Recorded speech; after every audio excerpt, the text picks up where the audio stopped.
Okay, everyone, we're going to get started. Tonight, I want to welcome everyone on behalf of Middleton Place Foundation to this edition of the Distinguished Speaker Series. I need to thank, and I'm very happy to thank the South Carolina Humanities Council for supporting this night as well as the entire speaker series. So thank you, South Carolina Humanities.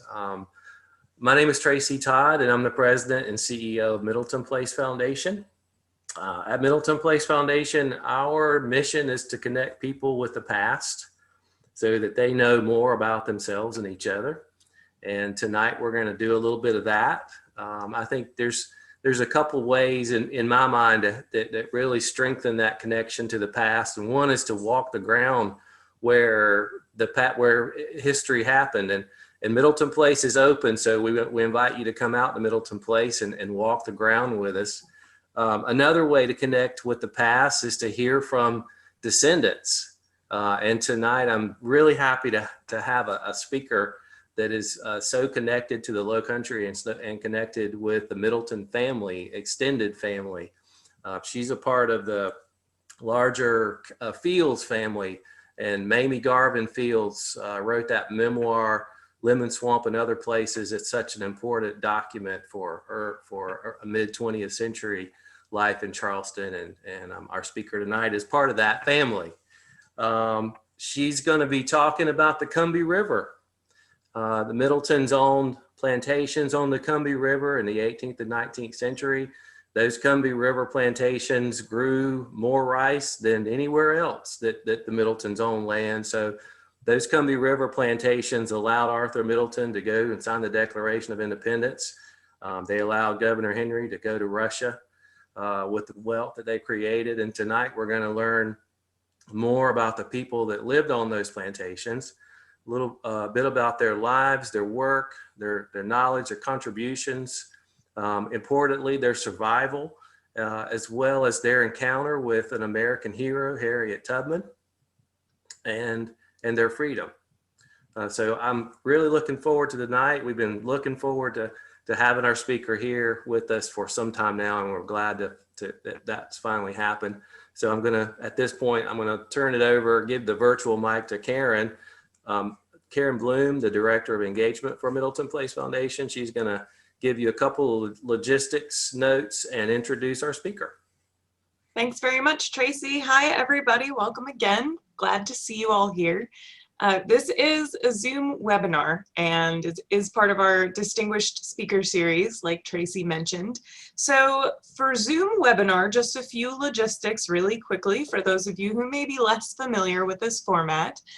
This is not your typical Zoom meeting. So as attendees, you don't have visual or audio capabilities with your own cameras and microphones, but of course you can see the screen that we're projecting. So if you have questions, I encourage you, please hover at the bottom of your Zoom window and you'll see several options there. And one of them says Q&A, and it's got two little conversation bubbles over it. So in the Q&A window, you can ask a question, and I will be able to then ask those of Dr. Fields Black and be able to get a live answer for you. If I know the answer, I might just type it to you quickly if we are overrun with questions for Dr. Fields Black. And so we'll be participatory in that way. You can see the chat window as well. That's the single conversation bubble, just a couple of spots away from the Q&A icon.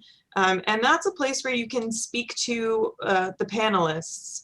And so if you have any questions, any remarks, any congratulations or thanks, that would be a great place to put those remarks. So if you cannot find the Q&A window, it's totally fine. Just put your question in the chat. I'll be monitoring both of those. And I think that is all the logistics that we've got. So if you've got a question, you can also directly message me.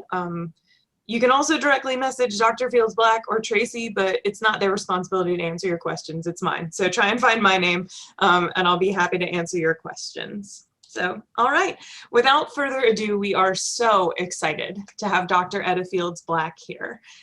She is an associate professor at Carnegie Mellon University in the Department of History, and she's written numerous scholarly studies on transnational history of Western African rice farmers, including Deep Roots, Rice Farmers in West Africa and the African Diaspora, and Rice, Global Networks and New Histories, which was co-edited with Francesca Bray, Peter Koklanis, and Dagmar Schaefer.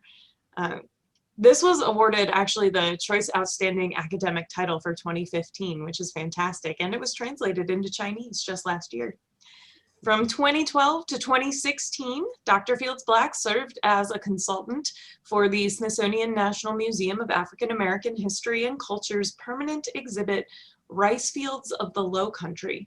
She is also a history consultant for the International African American Museum that is set to open right here in Charleston, hopefully very soon. And she also advised the From Slavery to Freedom permanent exhibit at the Senator John Hines History Center. Dr. Fields Black's latest book is the one that we are going to learn about today. It's tentatively titled Combee, Harriet Tubman, the Combahee River Raid, and Black Freedom During the Civil War. So cross your fingers, we'll all look for that to come out, and then you can run right out to Middleton Place's website and purchase a copy.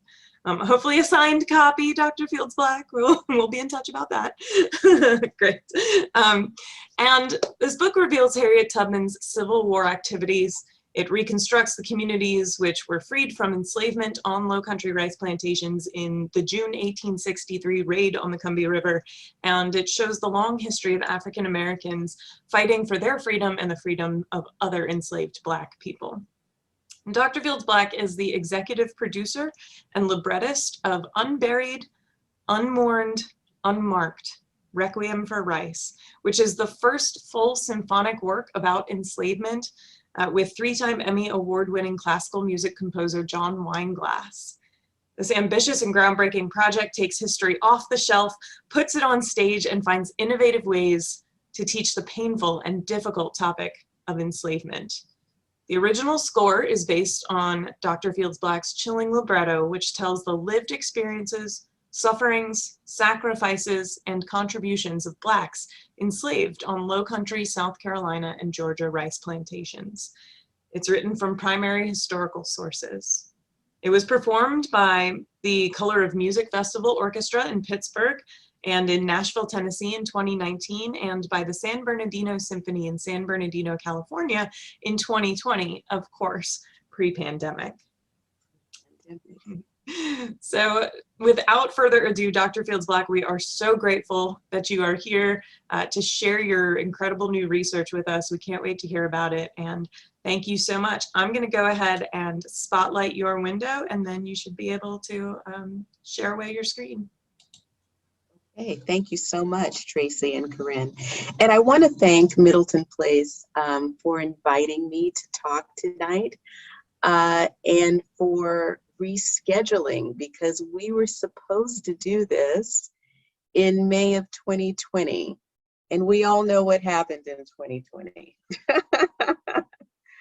So it's so good to be back, even virtually, and I look forward to an in-person visit sometime in the very near future. I want to make a teeny tiny correction. I'm so glad that Tracy is eager to claim me. We believe that I am part of the extended Middleton Place family. And Dr. Karen Fields and I believe that we are cousins. But we both don't know enough yet about our grandfather's family. And that leads me into my introduction.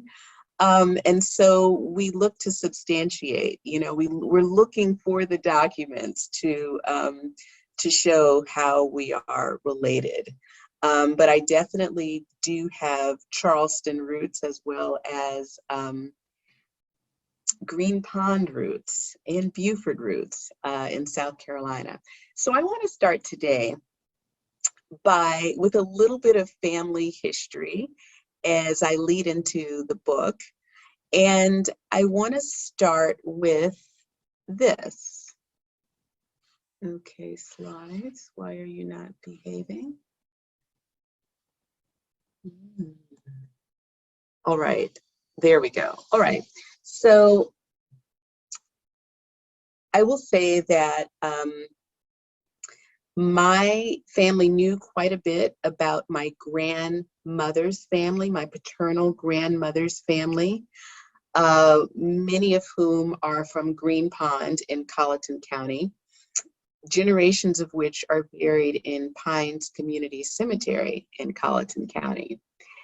And I visited many times over the course of my growing up years. We would come back every summer. My grandfather's family, paternal grandfather's family, was very elusive and very much an enigma. We knew from the pension records that our oldest known ancestor was named Hector Fields. He was born around 1820. And we knew sort of Hector's direct line down to my father. And we knew from our family historian, who was also our family patriarch, cousin Jonas Fields, from oral tradition, that the Fields were actually from Beaufort and that they came to Colleton because of the war. But that's where the trail stopped.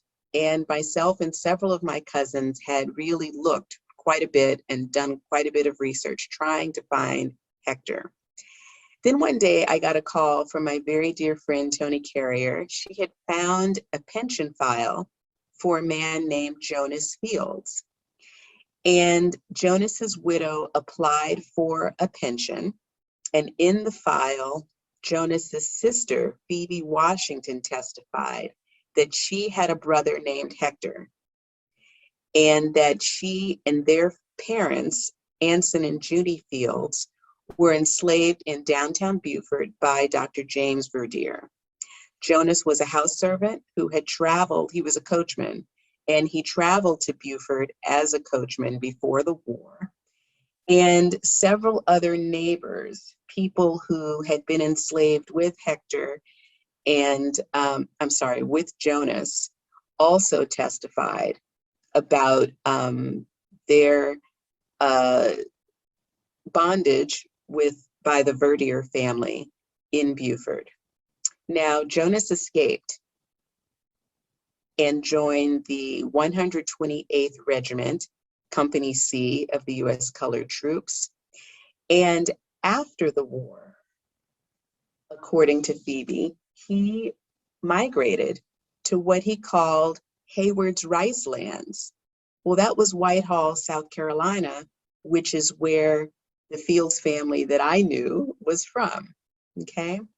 So with one pension file, I went from knowing very little about my dad's family and nothing about Hector's extended family, his siblings, his parents, etc., where they were enslaved. And Hector was actually on one of the Verdier's plantations. He was a field hand as opposed to a house servant. With this one pension file, I had the beginnings of an enslaved community, okay?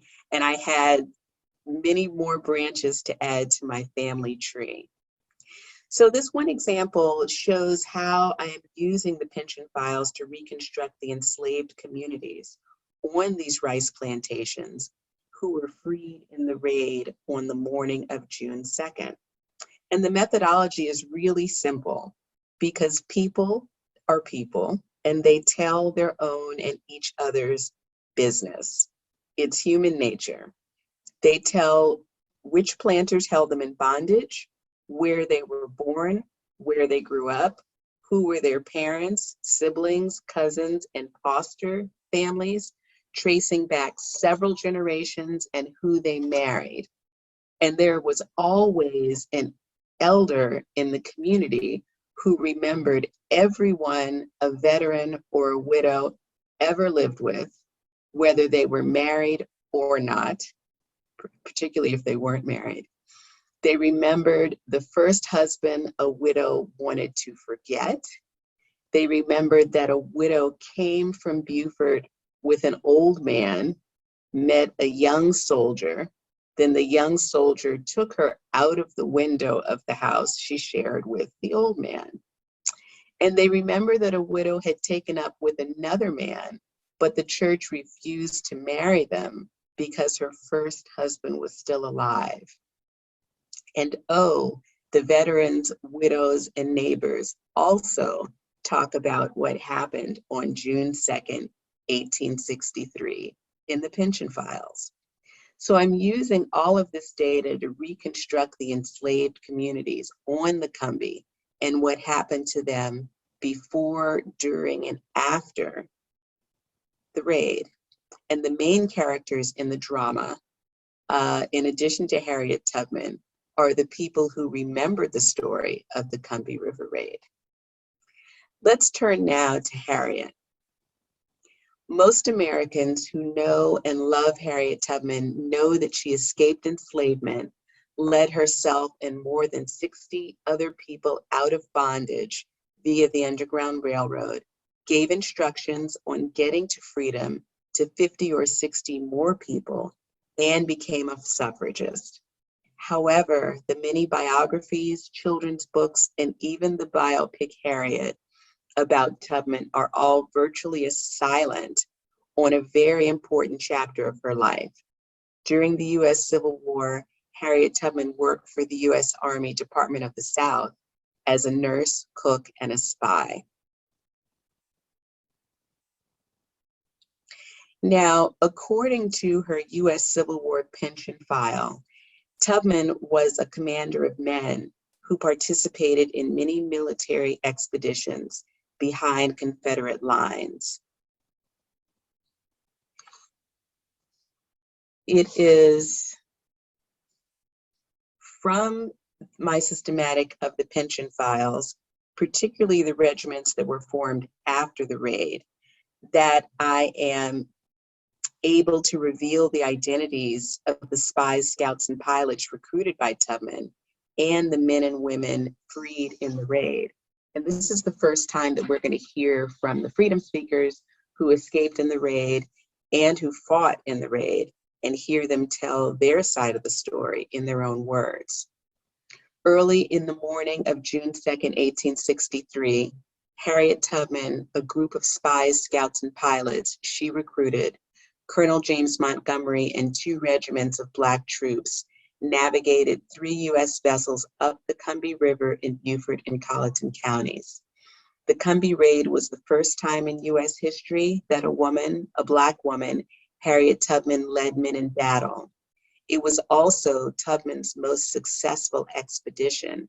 In 6 hours, Tubman, her ring of spies, scouts, and pilots, and the 2nd South Carolina Volunteers, all of whom had escaped bondage themselves, freed approximately, and I'm using Tubman's numbers here, 756 Blacks who were enslaved 6 months after the Emancipation Proclamation, more than 10 times as many slaves as Tubman liberated in the Underground Railroad, and they did not lose a single life. The story of Tubman's Civil War service in Beaufort really begins with the Battle of Port Royal. On November 7th, 1861, Captain Samuel Francis DuPont commanded a joint Army-Navy expedition to capture 2 forts in Port Royal Sound. Captain DuPont mobilized an overwhelming force and maneuvered its way into the narrow channel, and it was joined by 13,000 soldiers in a battalion of Marines. The US warships crossed over the dangerous bar at Fishing Rip Shoal. Once past the reef, they tacked to the current and got within 600 feet of the battery's guns in the Confederate line of fire. The USS Wabash led the 17 men of war. They drew up in a line to traverse the deeper channels. The gunboats lagged behind, following on the right side, exploiting the river's upper channels.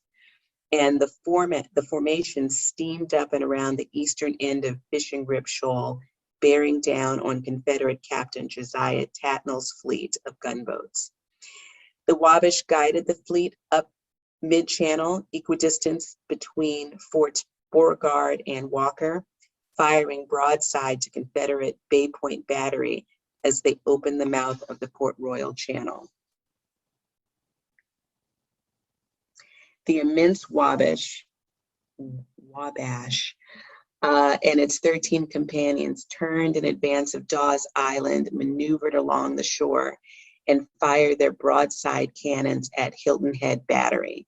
Simultaneously, U.S. gunboats concentrated their fire on Bay Point and Confederate vessels. The Wabash's broadside bore down on the Confederate fleet, which retreated up the river. After a short but decisive battle, General T.F. Drayton and Confederate forces abandoned Forts Walker and Beauregard and retreated to the mainland, taking the Confederate flag with them. The U.S. had captured Forts Walker and Beauregard, Hilton Head Island, and Bay Point. The U.S. Army landed on Hilton Head, and though the mainland remained in Confederate hands, the Battle of Port Royal was the first major victory for the U.S. relatively early in the war. And it came at a time when the U.S. really had not seen many victories. So Port Royal was the largest deepwater harbor and the best harbor for deepwater vessels between Cape Hatteras, North Carolina, and Florida. The fertility of the region was also unparalleled.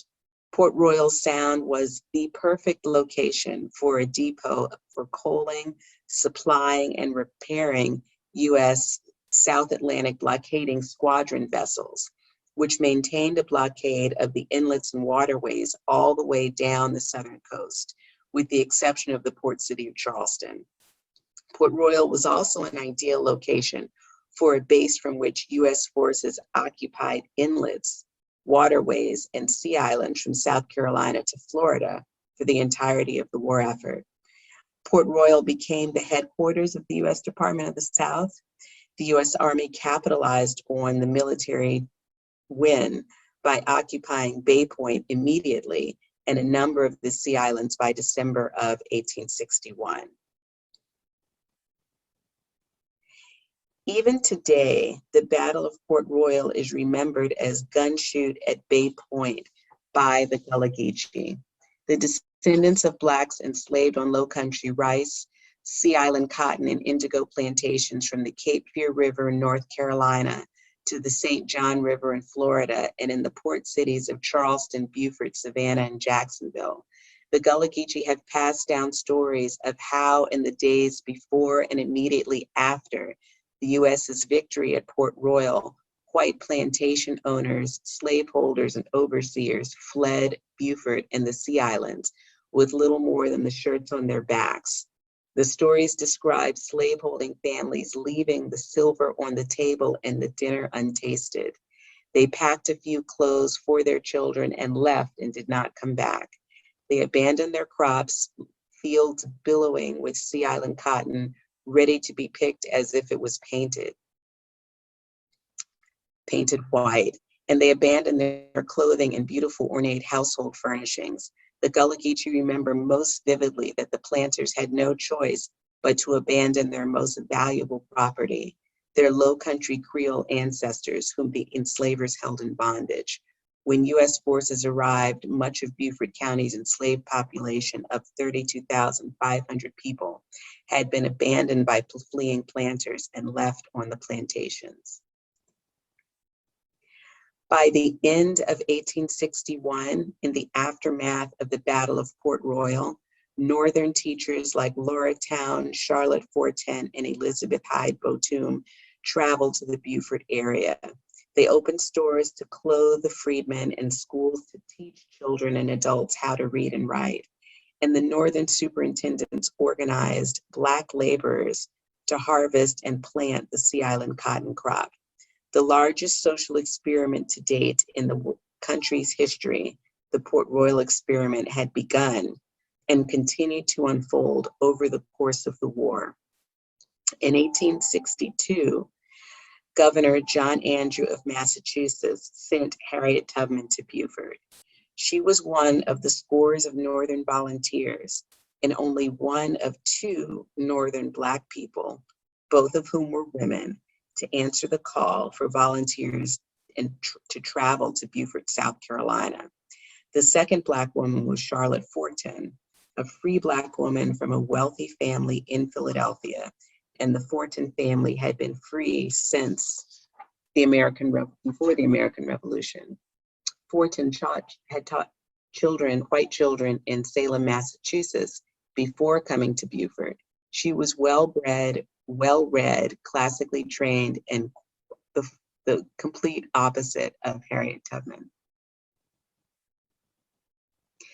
Tubman was able to gain the confidence of refugees in Beaufort by greeting the freedom seekers who arrived in Beaufort from surrounding plantations. She offered the refugees cheery words and sang them songs and sacred hymns. Tubman erased all material differences between herself and the refugees by refusing to accept rations which the refugees could not get.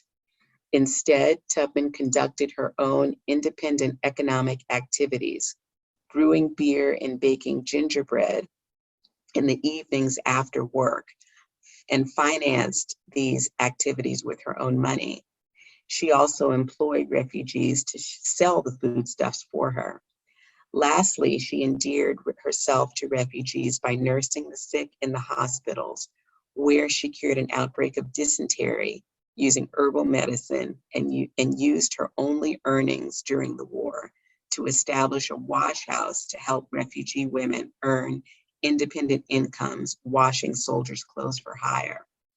All of these activities made Tubman a vitally important member of the Beaufort refugee community, who was in a unique position to gather sensitive information from the refugees for the US Army generals and bring the needs of the refugees to the attention of the powerful military men. In addition, Tubman attended a nighttime funeral ceremony on a Hilton Head plantation. And we don't know how many times she traveled to Hilton Head. We do know that Hilton Head was one of the places where she bought ingredients for her baking business. And she also attended this funeral that occurred on a plantation.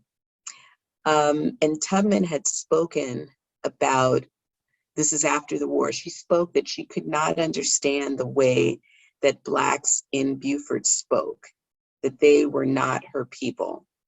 Yet years after the war, she recreated the Gullah Geechee dialect from memory. And she described the congregation doing a spiritual shuffle, better known as the ring shout. As Tubman visited Low Country plantations, she likely gathered intelligence by joining into camp meetings, praise meetings, funeral ceremonies, singing, praying, shouting, and dancing with freed people in Beaufort and on Port Royal, Hilton Head, and possibly St. Helena Island, and thereby embedding herself into these freed communities. Tubman was on the front lines, working among freedom seekers as they escaped the prison house of bondage and made their way to Beaufort. Freedom seekers in Beaufort's downtown, on the Sea Islands and on the Combee River, further away came to Beaufort on foot. They came in boats, rafts, and other makeshift watercraft, which barely kept them afloat and saved them from drowning. Many came with whatever possessions and food they could carry on their heads: clothing, blankets, tubs, pots, kettles, pigs, and chickens, and whichever loved ones were left with them, hiding out on the plantations or in the woods and swamps, toting the sick, elderly, and infirmed on their backs. Even where the Confederate forces held the mainland and the slaveholders retained their enslaved labor forces on the plantations, they could not hold the enslaved for long after US occupation. freedom was only a boat ride away. And there were a ready pool of men in Beaufort and on many plantations throughout the Low Country who knew and could navigate the region's winding waterways. Robert Smalls was an enslaved pilot who was hired out in Beaufort, is one example. Tubman may have recruited one of her spy scouts and pilots because of the success of Robert Smalls' daring mission. Smalls hijacked the planter and delivered it to the US Navy, himself, his family, and his crew to freedom in May 1862, right around the time that Tubman arrives in Beaufort. Though not a member of Smalls' liberation crew, one of Tubman's spy scouts and pilots worked on the planter shortly after the Civil War, and maybe during the war as well, but certainly after Smalls' daring escape. He was born on Coosaw Island, raised in Beaufort, and claimed to be the illegitimate son of one of the planters targeted in the raid. This pilot may have used his knowledge of Beaufort's coastal waterways to pilot the 3 US vessels up the Combee River to free his mother, siblings, and cousins still enslaved on the Combee plantation. The knowledge and skill of Black spies, scouts, and pilots was essential to this US war effort, particularly to the successful execution of the Combahee River Raid. But in 1862, the US military was not taking advantage of the Beaufort watermen who knew the rivers, streams, channels, and inlets up and down the coast. And Harriet Tubman may have played a role in bringing this to the military's attention. By the end of January 1863, a few weeks after the Emancipation Proclamation went into effect, the Port Royal experiment entered a new phase, recruitment of Black men to serve in the US Army. After the fits and starts of agricultural production and advances in education, the weight of the Port Royal experiment and the Negro question came to rest on the enlistment of Black soldiers. Would free Blacks work for wages without the lash and be self-sufficient? Could they be educated? What were Blacks' capacities for self-support, self-improvement, and self-governance? Would they fight for their freedom? Affirmative answers to these questions were necessary in order for the 4 million soon-to-be freed people to secure the full rights of freedom and achieve full citizenship. Thomas Wentworth Higginson, the well-known abolitionist from Massachusetts, Unitarian clergyman and friend of Tubman's, supporter of John Brown, however, was not among them. Colonel Higginson had raised and was training a regiment of white soldiers, the Massachusetts 55th Volunteer Regiment, to fight in the Civil War when he accepted the leadership of the 1st South Carolina Volunteer Regiment. The FSCV was the first regiment of Black soldiers to be mustered into the service of the US military, unlike the 54th Massachusetts Regiment, commissioned several months after the FSCV. And among free men in the North, men of the FSCV were formerly enslaved, and many of them were formerly enslaved in coastal South Carolina, Georgia, and Florida. Okay. 1 month after the Emancipation Proclamation went into effect, Colonel James Montgomery recruited freed men in Key West to fill his newly constituted 2nd South Carolina Volunteers, the SSCV. In March 1863, US commanders used intelligence provided by Tubman to raid the city of Jacksonville. Colonel Montgomery also recruited in Beaufort. And this has been one of the COVID silver linings for my research. Despite all of the COVID delays, it is a silver lining. Finding these men from Beaufort who fought in the raid. Many of them enlisted earlier in 1863. They were young, able-bodied men in their late teens to 20s. These prime hands during enslavement from Port Royal, Paris, St. Helena, Hilton Head Islands, when they joined Colonel Montgomery's 2nd South Carolina Volunteers. And weeks after they were freed, some of the men who'd been enslaved in these areas would fight for the freedom of others in the Combahee River Raid. With US troops in occupation a few miles away, rumors circulated among rice planters on the Combahee River about US forces, particularly about Black troops stationed at Hilton Head, soon embarking on a military expedition. I spoke a moment ago about potential keys to the Combahee Raid, which my ongoing research is unraveling. And I found that men from 2 of the Combee rice plantations, which were raided on June 2nd, 1863, escaped enslavement and made their way to Beaufort before the raid. One of the men joined Colonel James Montgomery's SSCV before the raid. I don't know yet when or how they escaped, and we may never know, but at least one of the men joined the US Army before the raid and may have come back to fight in the Combahee River Raid. These men, who were from the Combee rice plantations, could have provided intelligence to Tubman and or to US military commanders like Colonel Montgomery about where they could find large numbers of men who would fill Montgomery's regiments and who would fight for freedom. Colonel Montgomery, the 2nd South Carolina Volunteers, and the 3rd Rhode Island Heavy Artillery arrived in Beaufort at St. Helena Sound, the mouth of the Combee River, late on Monday night, June 1st. US gunboats proceeded up the river. The troops disembarked one vessel after it ran aground on a sandbar and could not be dislodged, and these troops were put on to another vessel. Early Tuesday morning, June 2nd, 1863, US steamers glided 20 miles upstream with no more opposition and landed at Fields Point, the location of a Confederate battery.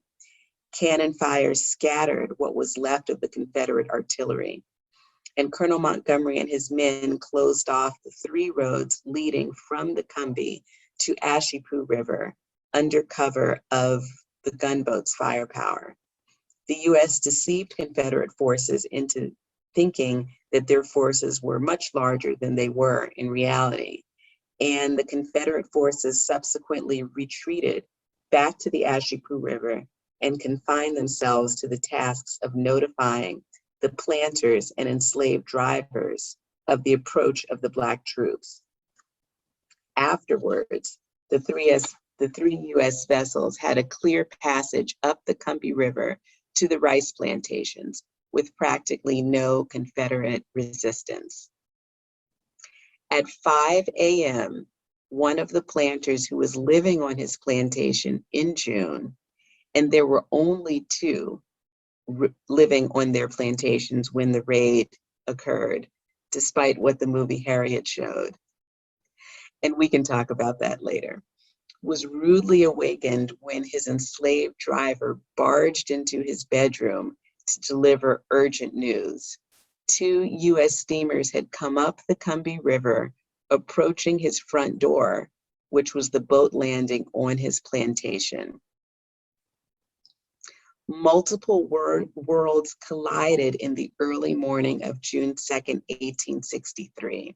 While the Combee planters still lay sleeping in bed, most of the field hands on his plantation were already in the rice fields, beginning their daily tasks. Once they saw the military boats approaching land and heard the uninterrupted pipe of the steam whistles, the enslaved field hands dropped their hoes, left the rice and the rice fields, and hurried back to the slave quarters. The slaveholder instructed his enslaved driver to go to the fields, gather the field hands and take them to the woods to hide. He claimed he was unarmed as he attempted to gather up the house slaves, who gathered around him, the man who held them in bondage. They professed their attachment and willingness to obey him, but did not. Field hands who had already returned to the quarters did not walk back to the plantation as the enslaved driver ordered. When the slaveholder pursued the enslaved along the street of cabins, he found them packing their meager belongings. With enemy U.S. steamers perched by then on his landing and disembarking approximately 400 Black troops, he ordered those who were legally his property to follow him into the woods. Like the house slaves, the field hands knew better than to outwardly refuse.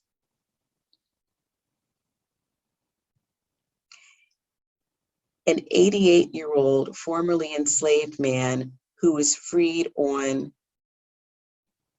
in the Combahee River Raid described how, quote, "the black soldiers so presumptuous," unquote, came ashore, holding their heads up, destroying the system that had kept him in bondage. And I quote, "The people was all a hoeing, massa. They was a hoeing in the rice field when the gunboats come.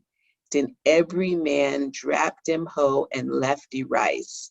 The master stand and call, run to the wood for hide. Yankee come, sell you to Cuba, run for hide. Every man he run, and my God, run all the other way. Master stand in the wood, peep, peep, afraid for trust. He say, run to the wood, every man run by him straight to the boat. Word of Lincoln's gunboats coming to set them free spread fast within enslaved communities on the Combee via a mysterious communication system, which is not all that mysterious if we analyze veterans, widows, and neighbors' testimonies in the pension files.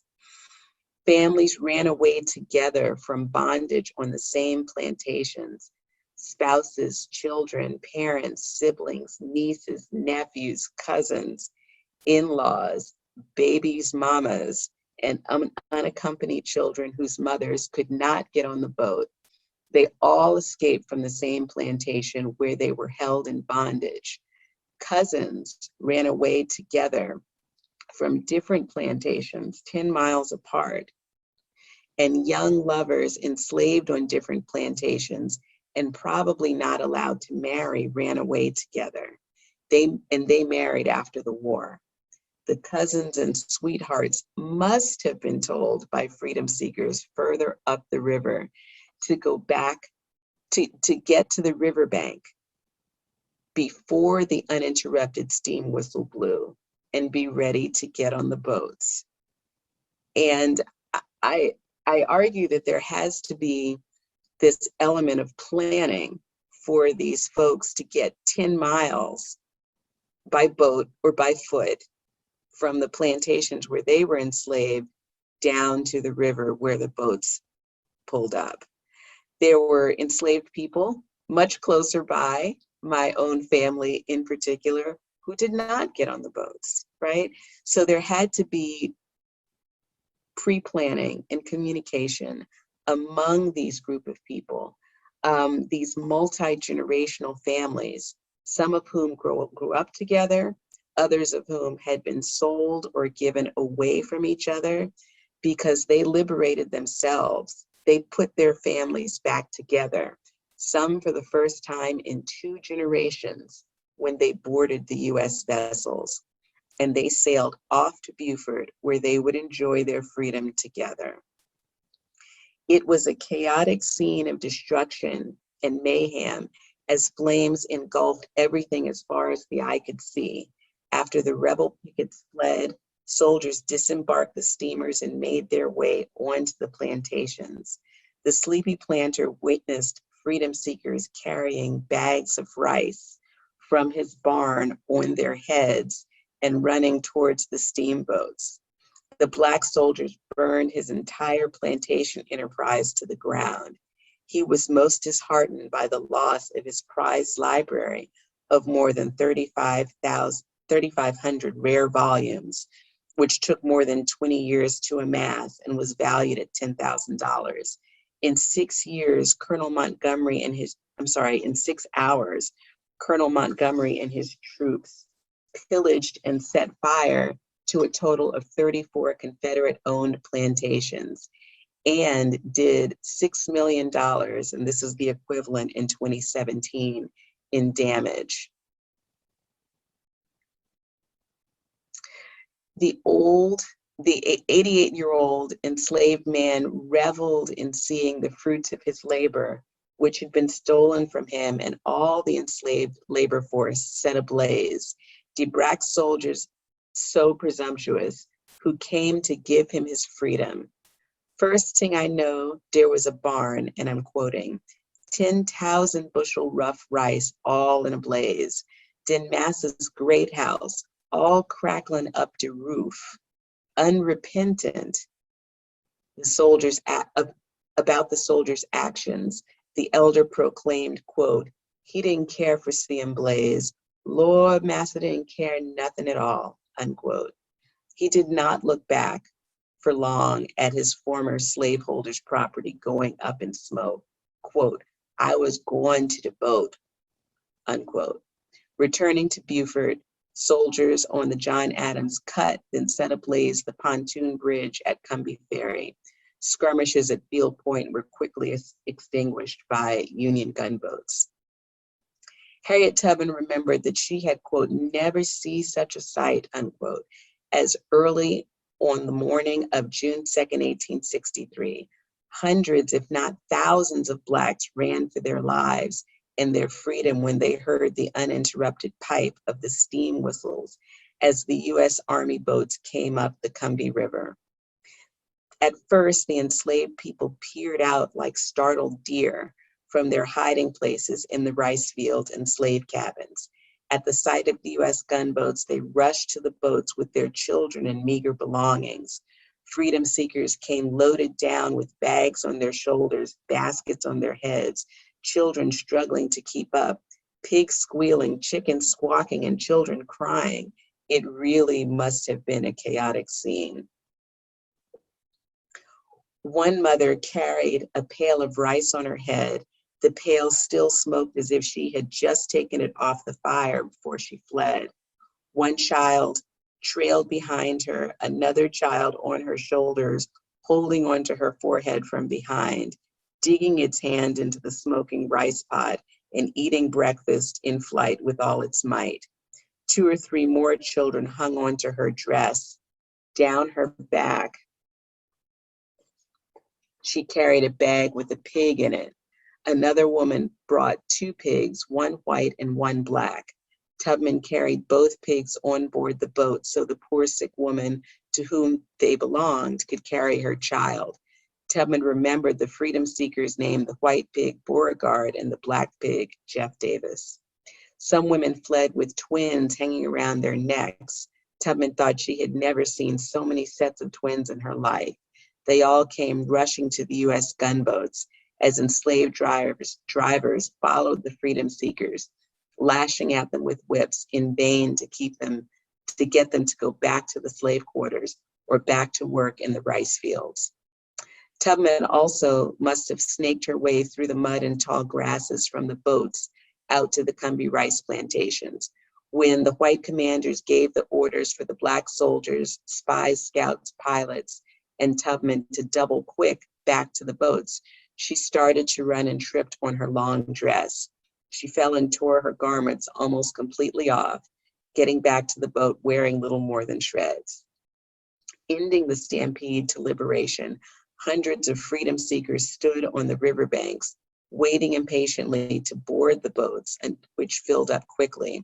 With the loss of the second transport steamer, which ran aground on the sandbar and could not be dislodged, the U.S. troops only had one boat to transport all of the enslaved people who had rushed to the riverbank.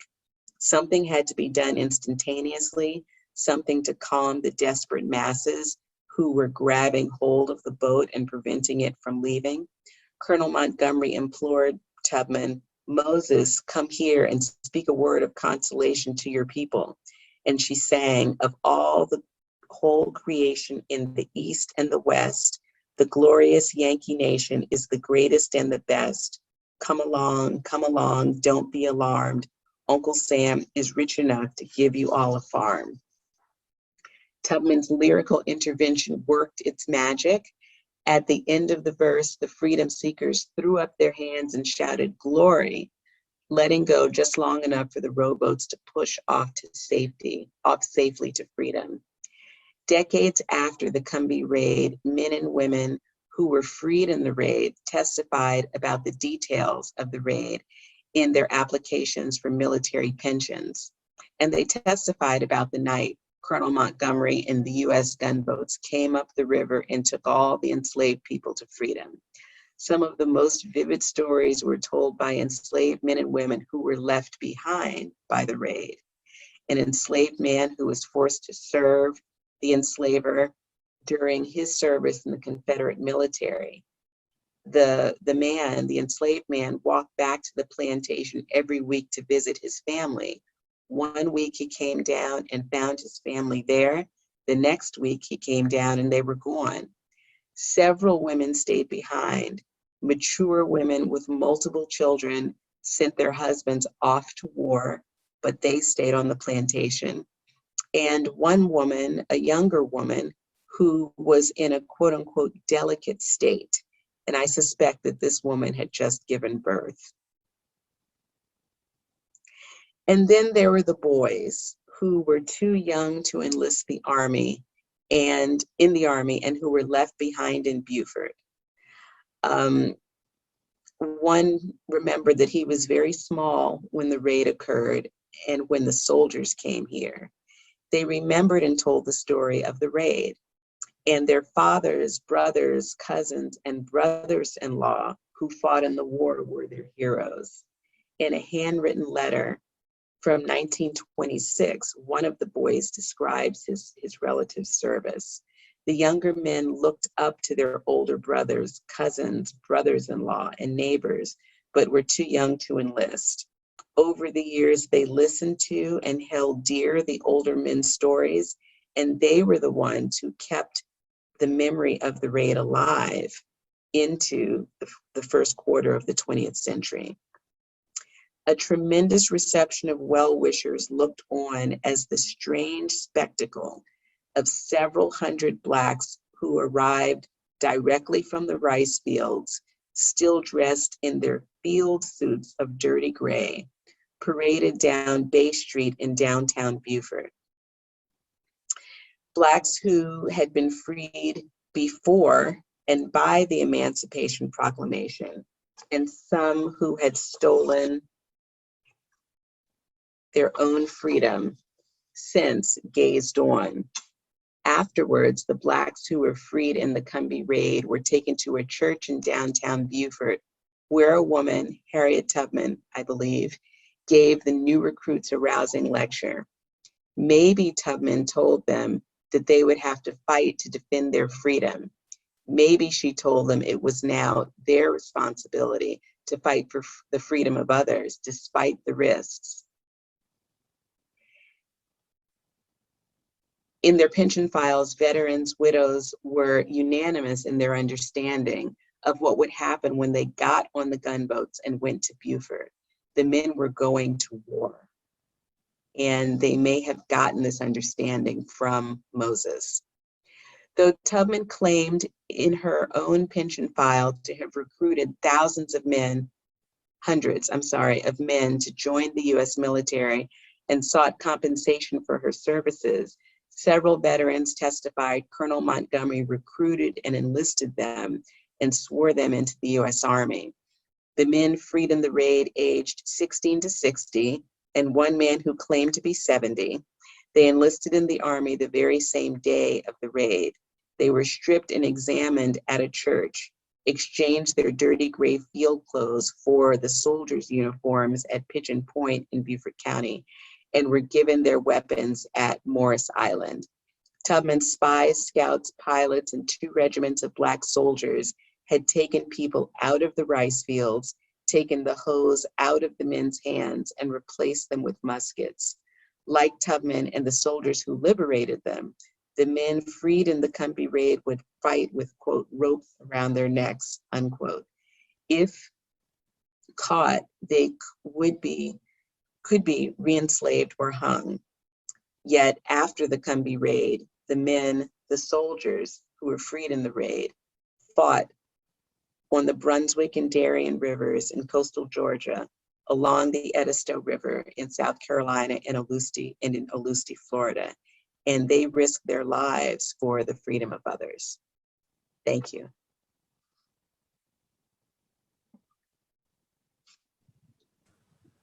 Well, thank you so much, Dr. Fields Black. That is incredible. We do have some questions in the Q&A window. Did you want me to start with those, or Tracy, did you have any questions or anything you want to contribute?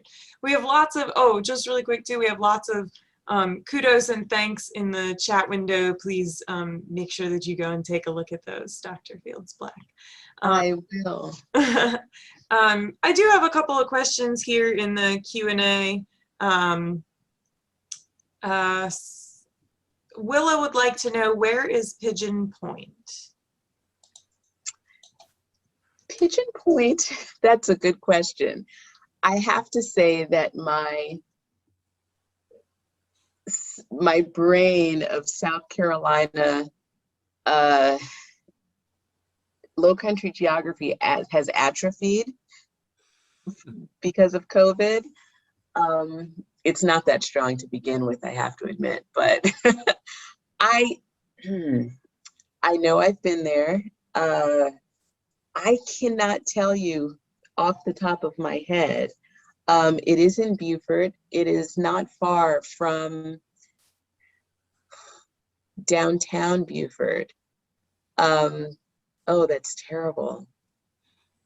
I can't, off the top of my head, having not been back since 2019, I can't articulate it.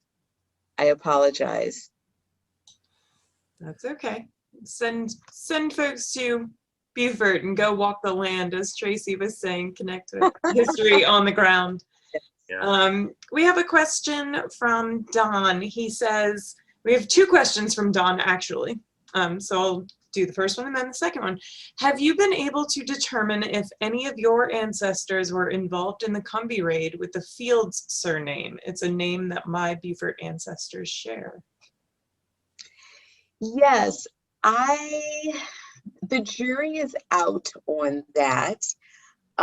What I can say, okay, the jury is out on that because I still don't know enough about the Fields part of the family.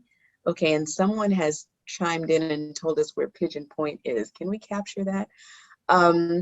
What I do know is that my grandmother's family, in several branches, married veterans after the war. But I am currently investigating a few Fields to see whether or not they played a raid in fighting the war. And that will be a part of the book. So that's going to be part of either the conclusion or the introduction. My editor will get the final word on that, but that will be part of the book. Thank you. And in the chat window, Mark has shared with us that Pigeon Point in Beaufort is near where Boundary Street becomes Carteret. And he says at least the current neighborhood and pier are there. Okay, so, thank you. There you go. Thank you so much. Pamela would like to know, I always wondered about the people who couldn't get on the boat. What repercussions did they face? Were they able to get to Beaufort by roads? This is, okay, this is how can I say this? I'm a historian and I'm supposed to be objective. We all know that feeling you're having right now. Yes. You know what you want to say, but moment. I'm having a moment because I know that my grandmother's family was enslaved on a number of plantations in Colleton County, in Green Pond, the main one of which was a mile at most from where the raid took place and visible across the rice fields. And yet they did not get on the boat.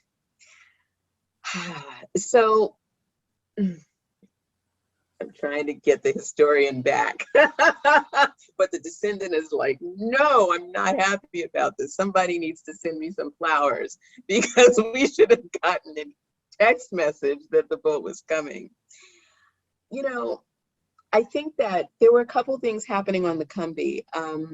Some people, because remember, I mean, we have to picture that the Battle of Port Royal was so close that enslaved people and planters had to hear and smell and see what was going on.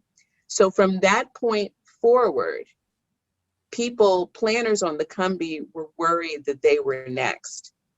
So we know that there were some families that were separated. Jonas, my Jonas Fields, whose pension file we have, for example, his wife, that the Verdier family took the men to one place and the women to another place, right? And so we know that there are plantations on the Combee where, on the one hand, the planters, they just decided to thug it out. They were like, you know what, we're gonna get out this last rice crop. And so the drivers were responsible for being even more repressive and more brutal to work people even harder to get out as much rice, as much to make them as productive in quotes and to cultivate and harvest and process as much rice as they possibly could, right? They weren't going to give it up. They were going to go down with the ship. There were other planters who moved people off of the plantations, right? And they sent them to the upcountry, particularly in the Hayward family, and a good portion of my grandmother's family was in bondage on Hayward plantations. So several of the Hayward plantations the people are evacuated and they're sent up to Columbia area, right? So were people punished after the raid? Probably, but that punishment was sort of ongoing, right? The repression had already increased after the Battle of Port Royal. And so maybe more people get moved, right? Maybe some of the planters who were gonna thug it out, maybe they decide, you know what, we've got to get these folks out of here. This is what happens on the Middleton plantations. The Middletons evacuate, you know, all of their other Combee plantations after Newport gets hit, right? Everybody has to go to Charleston. So I think it was, I don't know that there was I don't know. It's hard to compare oppression, but I don't have evidence that people were more oppressed and brutalized after the raid, those who were left behind, than those who left. There is evidence of planters bringing in the bloodhounds, right after the raid, and looking for stragglers, looking for people who couldn't get on the boats, people who mainly elderly and disabled people who couldn't run. But I also know the individuals that I mentioned, they all get to Beaufort. They all do get to Beaufort. They may not have gotten on the boat, but they got to Beaufort. Thank you. Thank you. Yeah. We had some lovely comments in the chat about thank you for your openness and in sharing this history, because of course, when it has such a personal touch and connection, you know, that becomes emotional for sure. Yeah, so thank you for sharing. We have oh, this is more of a comment than a question. It's thanks for an amazing program. The details really bring the story to life. Thank you very much. And then, are there other examples? This is from Elizabeth. Are there other examples of enslaved families reuniting because they knew where their other family members were located? Yeah, there are.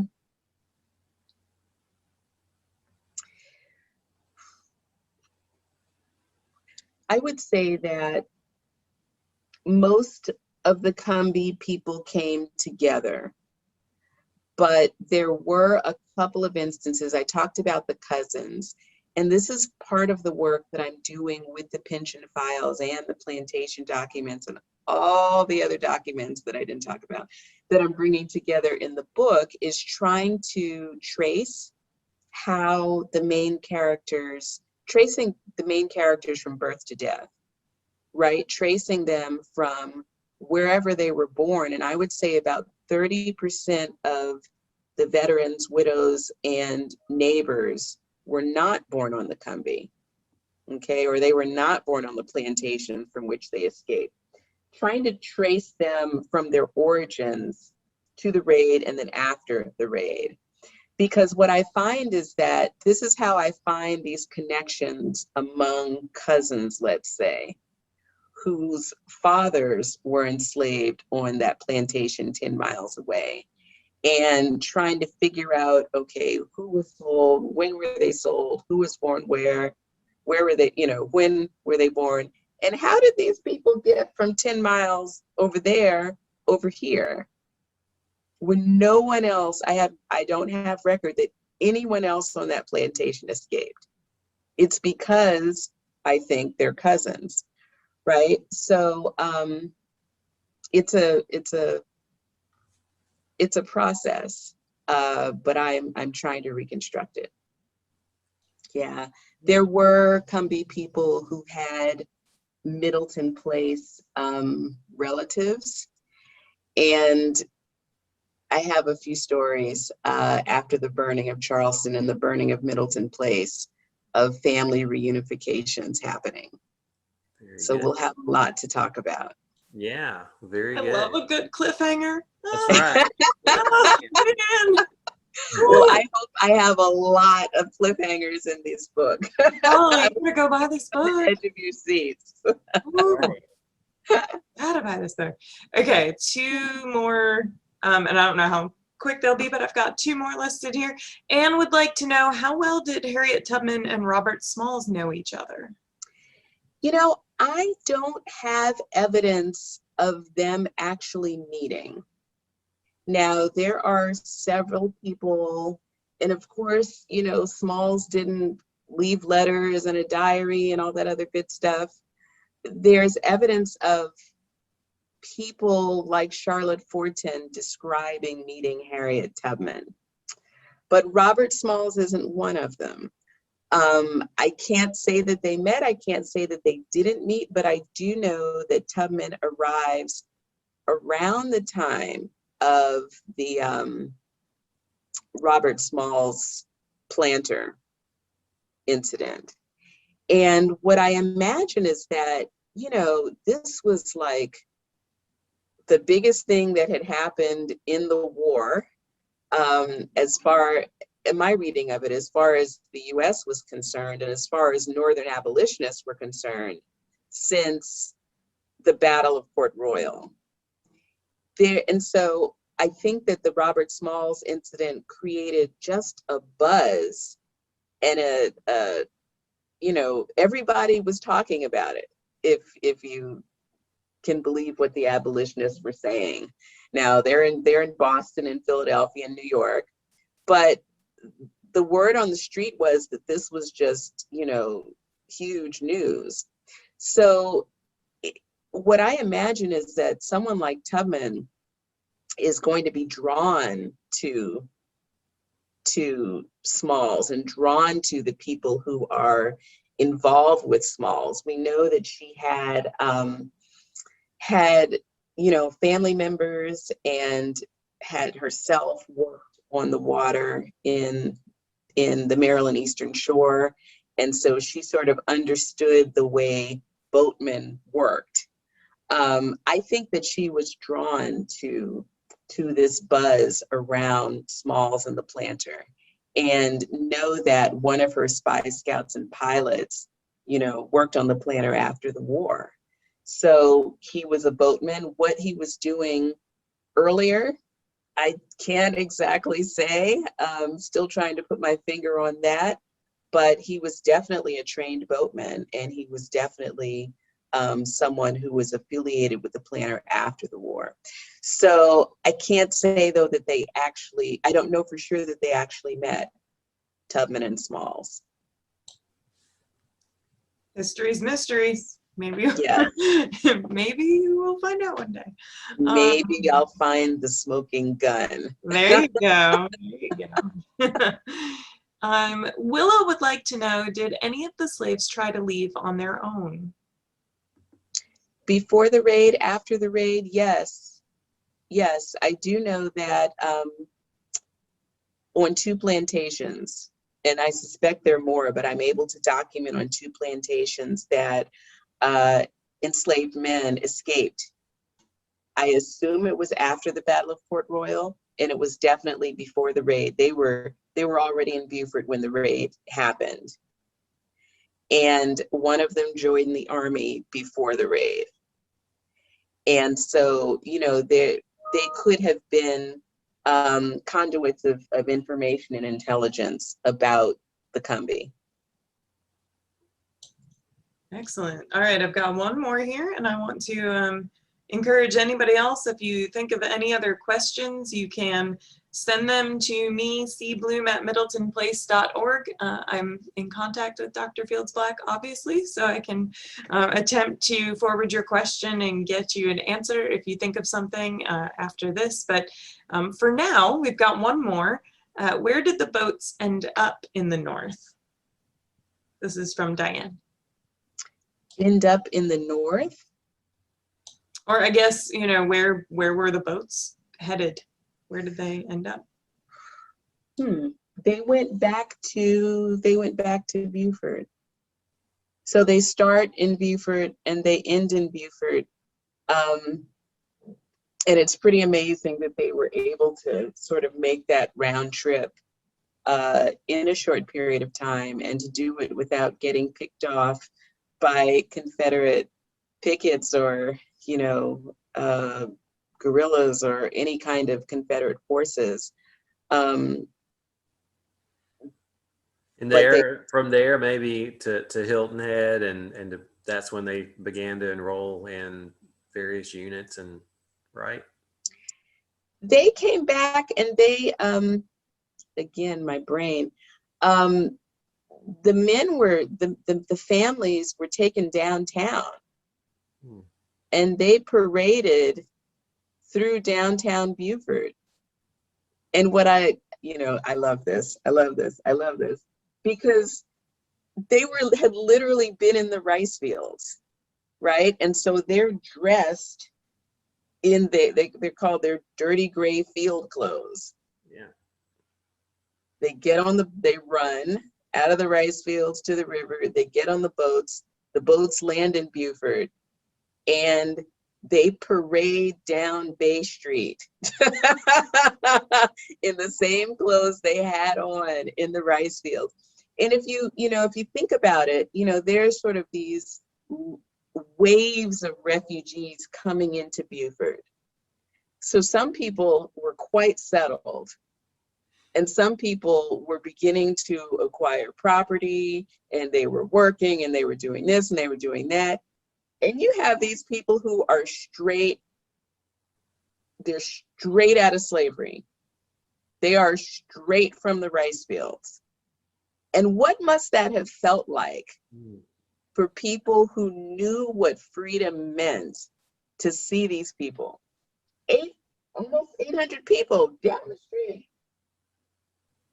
you know, and they took them straight to the church. Now, we think that church was Tabernacle Baptist Church. And it was in that church that Tubman was asked to take the stage and give a speech. And it was in that church that the men were stripped. Some of them, there's a question of whether or not they were examined or not, because that one man was 70. He was 70. And there's a set of men who get discharged early. And the discharging officer is very upset. He's very frustrated because he's like, this guy must not have been examined because his enlistment paper says he's 40 and he's nothing short of 60.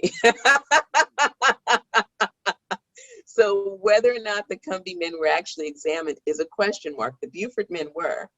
In Beaufort, they were only taking able-bodied, strong, less than 30 men. In Combee, they took that man who was 70 and he served. He served. He probably whooped those young boys. So all of that happens in downtown Beaufort, and then they go from there, Pigeon Point, Morris Island, etc. But that's happening in downtown Beaufort. They just marched them right down the street. And the interesting thing is, this is how my historian brain, but also how my storytelling brain works, because the 1st South Carolina also marched down and did it, you know, paraded. So it's like the two extremes, right? And I'm not saying that it happened that day or that week or that month, but I'm saying these are the two extremes of freedom, right? You have the people who were free right after the Battle of Port Royal, and you have the people who were free when those men who were free after the Battle of Port Royal come and give them their freedom. And they took the men out of the rice fields. They took the hose out of their hands. They put a musket in it, and they went on to fight for the freedom of others. Right. Well, I love how you frame that. You know, I mean, it adds that human element that history needs. You know, we need to think about it in those terms. Yeah. So it's quite a teaser here, as Karen said, for the book. And I just want to remind everyone of the title. The title of the book is Combee, Harriet Tubman, the Combahee River Raid, and Black Freedom During the Civil War. We can look forward to this book coming out in late 22, and we're very excited about it. And it will certainly be on the shelves at Middleton Place and in our online store. And we'll just continue to keep in touch with Dr. Edda Fields Black as time goes on and the publication is finished, and look forward to it. And Karen, if there aren't any other questions, I just want to put a little plug in for our next speaker series, which will be next month. We will be having on June 10th, Dr. Tia Miles from Harvard University. Yeah. She's going to be talking about her book, All She Carried, The Journey of Ashley Sack, A Black Family Keepsake.